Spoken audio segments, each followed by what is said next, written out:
అంత మాత్రాన మా ప్రభుత్వం మీద మాకే వచ్చిన నష్టం లేదని దుద్దిళ్ల శ్రీధర్ బాబు అయితే చెప్పడం అయితే జరిగిందని కూడా ప్రచురించారు. ఇక అదేవిధంగా చూసుకుంటే జీవితాన్ని ప్రేమించండి, నిరాశను ద్వేషించండి. ఎంపీ ఈటెల రాజేందర్ అయితే మరి ఆయన చెప్పడం అయితే జరిగింది.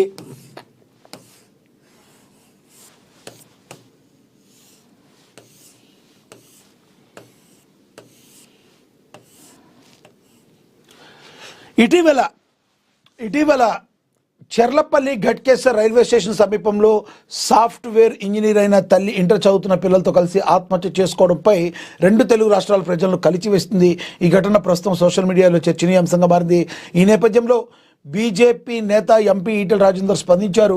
సోమవారం ఎక్స్ వేదికగా ఎమోషనల్గా ట్వీట్ చేశారు. కన్న తల్లి కడుపున పుట్టిన బిడ్డల మరణం వర్ణించలేనంత మానసిక వేదనను కలిగించింది. ఈ అమ్మ రాజీనామా సంఘటన సమాజం అంతరాత్మను కదిలించాలి, లేదంటే మన సామూహిక జీవన విధానానికి అర్థం లేకుండా పోతుందని కొంత ఎమోషనల్ అయినట్టుగా ఈటెల రాజేందర్ అయితే మనకైతే అర్థమవుతుంది. మరి జీవితాన్ని ప్రేమించండి, నిరాశను ద్వేషించండి అని ఈటెల రాజేందర్ ప్రజలకు సూచించారు. మరణం దేనికి పరిష్కారం కాదనేది కేవలం ఒక తీరని శూన్యం మాత్రమేనన్నారు. కష్టాలు ఎదురైనప్పుడు కుంగిపోకుండా ఆత్మనిర్భరతో పోరాడుదాం, చుట్టూ ఉన్న పోరాట యోధులను స్ఫూర్తిగా తీసుకుందామని కోరారు. బతుకు విలువ తెలుసుకుందామన్నారు. ఆఖరి వరకు జీవిద్దామని పిలుపునిచ్చారు. బోడుప్పల్లో నివసించే సాఫ్ట్వేర్ ఇంజనీర్ అయిన విజయశాంతి రెడ్డి తన 2 పిల్లలతో తనువు చాలించడం ప్రతి ఒక్కరిని కలిచివేసింది. నిజమే కదా, ఈటెల రాజేందర్ గారు మరి మాట్లాడిన ప్రతి మాట కూడా అక్షర సత్యంగా మనం అయితే భావించాలి. కష్టాలు వస్తూ ఉంటాయి, పోతూ ఉంటాయి. చుట్టుపక్కల ఉన్న మరి మనోధైర్యం కలిగించాల్సే విధంగా ఎవరైతే పాజిటివ్ వైబ్రేషన్స్తో ముందుకు వెళుతూ ఉంటారో వాళ్లతో మనం ప్రయాణం సాగించాలి, వాళ్ళని స్ఫూర్తిగా తీసుకుని ముందుకు వెళ్ళాలి. కానీ ఈ రకంగా చావు అనేది, మరణం అనేది దేనికి మరి కొలమానం కాదు. అది 100% మరణం అనేది శాశ్వత పరిష్కారం కాదు. మీరు ఇలాంటి విషయాలు చేయకూడదు. అయినా ఒక పిల్లలకి జన్మనిచ్చిన తర్వాత వాళ్ళ జీవితం మొత్తాన్ని కూడా వాళ్ళని బతకనివ్వాలి, అంతేగాని వాళ్ళని కూడా ఆదిలోనే చిదిమేయటం అనేది చాలా దారుణమైన విషయం. ఈ సంఘటన మీద మనం చెల్లించకపోయినా, మనం అందరం కూడా స్ఫూర్తి పొంది ముందుకు సాగకపోయినా నిజంగానే మానవ జీవితం వ్యర్థమవుతుంది అని చెప్పి ఈటెల రాజేందర్ మరి ట్వీట్ చేయడం అయితే జరిగింది.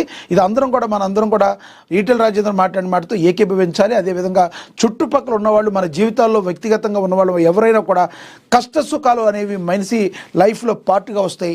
కష్టాలు ఉన్నా కూడా ఒక ఇంత కష్టపడినప్పటికీ దాన్ని తీసి పక్కన పెట్టి పాజిటివ్ వైపుతో ముందుకెళ్ళటం అనేది ప్రతి మనిషి తన జీవితంలో అలవర్చుకోవాల్సిన పరిస్థితి అయితే మనకైతే ఉంటుంది. ఇక అదేవిధంగా తదుపరి చూద్దాం. బంగారం ధర మరింత క్రాష్ అయింది. తులం 1.34 లక్షలు మరింత తగ్గుతుంది అంటున్నారు ఈ నిపుణులు. మనకు తెలుసు, బంగారం ధర ఒక్కోసారి పెరిగిపోతుంది, ఒక్కోసారి తగ్గుతూ వస్తుంది. హైదరాబాద్, విజయవాడ సహా తెలుగు రాష్ట్రాల్లో 22 క్యారెట్ల బంగారం ధర 10 గ్రాములు తులం ధర సోమవారం ఉదయం 8,300 తగ్గి 138,900కు దిగిరాగా సాయంత్రానికి మొత్తం 12,300 క్షీణించి 134,900కు పడిపోయింది. ఇక 24 క్యారెట్ల పసిడి ధర తులం ధర సోమవారం ఉదయం 9,050 తగ్గి 151,530కు తగ్గగా సాయంత్రానికి మరింత ధర మరి 13,410కి పడిపోగా 147,170 రూపాయలు క్షీణించింది. వేగంగా మారిపోతున్న దేశీయ అంతర్జాతీయ పరిస్థితులకు అనుగుణంగా పెట్టుబడిదారుల సెంటిమెంట్ మారుతూ ఉండడంతో బంగారం ధరలో ఈ స్థాయి మార్పులు వస్తున్నాయని నిపుణులు అయితే చెప్తున్నారు. ఇక అదేవిధంగా మనం చూడొచ్చు,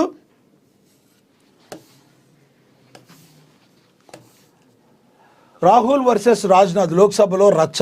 లోక్సభలో ప్రతిపక్ష నేత రాహుల్ గాంధీ చేసిన ప్రకటన సోమవారం తీవ్ర గందరగోళానికి కారణమైంది. సభలో రాష్ట్రపతి ప్రసంగంపై ధన్యవాద తీర్మానంపై చర్చలో పాల్గొంటూ రాహుల్ గాంధీ తన ప్రసంగం ప్రారంభంలో చైనా ట్యాంకులు భారతదేశంలోకి ప్రవేశించాయన్నారు. రాహుల్ గాంధీ ఇలా చెప్పగానే రక్షణ మంత్రి రాజ్నాథ్ సింగ్ తీవ్ర అభ్యంతరం వ్యక్తం చేశారు. ఇదే సమయంలో హోంమంత్రి అమిత్ షా కూడా తన సీటు నుంచి లేచి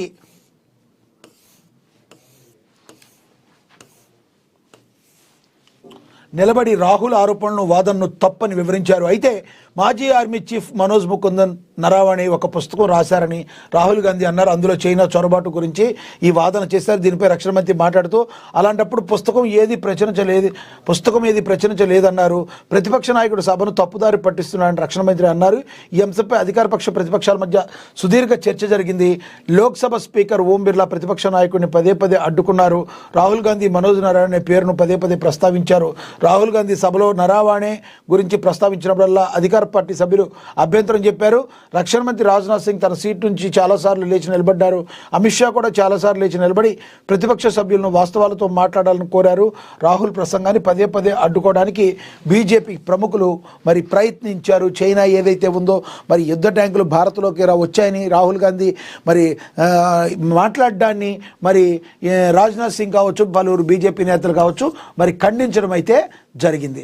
ఇక అజిత్ పవార్ మృతిపై రాజకీయ దుమారం, విమాన ప్రమాదంపై కాంగ్రెస్, శివసేన, యూబీటీ అనుమానాలు, చివరి నిమిషంలో పైలట్ను మార్చడంపై ప్రతిపక్షాల ప్రశ్నలు, ఎన్సీపీ వర్గాల విలీనంపై ఒత్తిడి వల్ల ఇదంతా జరిగిందని ఆరోపణలు. మహారాష్ట్ర ఉప ముఖ్యమంత్రి అజిత్ పవార్ విమాన ప్రమాదం మృతి చెందిన ఘటన అనూహ్య మలుపు తీసుకుంది. ఇది కేవలం ప్రమాదం కాదని దీని వెనుక కుట్ర దాగుందని చెప్పి మరి అందరూ మాట్లాడటం అయితే జరిగింది. మరి ప్రధానంగా చూసుకుంటే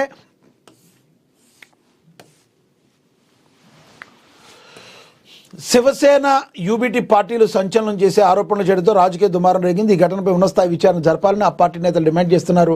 కాంగ్రెస్ నేత విజయ్ పడేటివార్ మాట్లాడుతూ మహారాష్ట్రలో 80% మంది ప్రజలు ఈ ఘటనపై అనుమానాలు వ్యక్తం చేస్తున్నారన్నారు.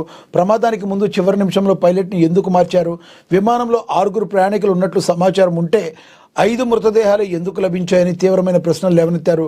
కేవలం సిఐడి విచారణలో నిజాలు బయటకు రావని, నిష్పక్షపాత దర్యాప్తు జరపాలని ఆయన డిమాండ్ చేశారు. మరోవైపు శివసేన యూటీబీ నేత సంజయ్ రౌత్ కూడా ఇదే తరహా అనుమానాలు వ్యక్తం చేశారు.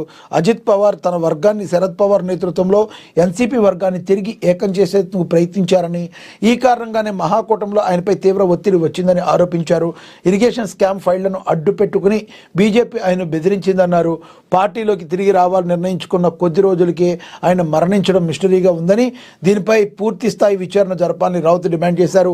ఈ ఆరోపణలు బీజేపీ తీవ్రంగా ఖండించింది. ఇవన్నీ నిరాధారమైనవని, ఒకరి మరణంపై రాజకీయ ప్రయోజనాలు పొందాలనుకోవడం దారుణమని బీజేపీ ఎమ్మెల్సీ చిత్రవాగ్ విమర్శించారు. అజిత్ పవార్పై పాలక కూటమి నుంచి ఎలాంటి ఒత్తిడి లేదని ఆమె స్పష్టం చేశారు. కాగా అజిత్ పవార్ బీజేపీని వీడడానికి సిద్ధమైన కొద్ది రోజులకే ఈ ప్రమాదం జరిగిందంటూ పశ్చిమ బెంగాల్ ముఖ్యమంత్రి మమతా బెనర్జీ తొలుత అనుమానం వ్యక్తం చేశారు. దీని